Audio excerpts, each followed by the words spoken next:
waayahay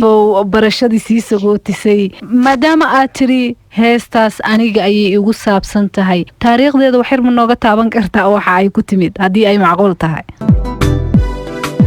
saskan cashaqa ka qaaday sadriga hayraacay baale qalbiga salfudeeday baale qaareysa hashanayaale barashoy kaa soomay ku sii sagootiya barashoy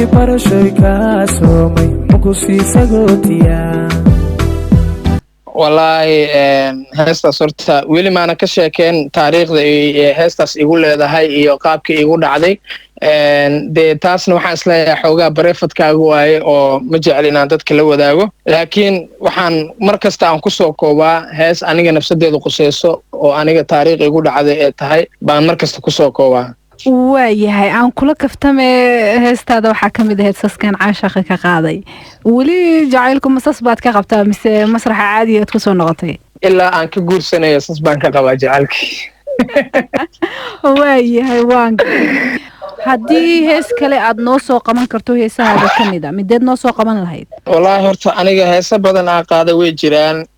inkastoo aniga aan macnaha xagga xoogaa calaacalka iyo jaceylkaiyo siiba jaceylka aan saad aan u jeclahay waxaan kaloo soo qabanayaa hees kaloo iyadana aan qaaday oo weliba special habeenkii markaan seexanaya inta badan aan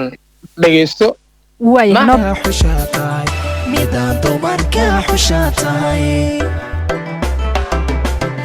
dumarku midiban ka doortay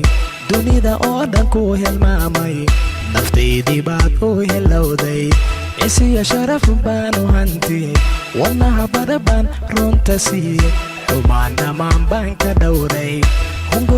dumarku midiban ka doortay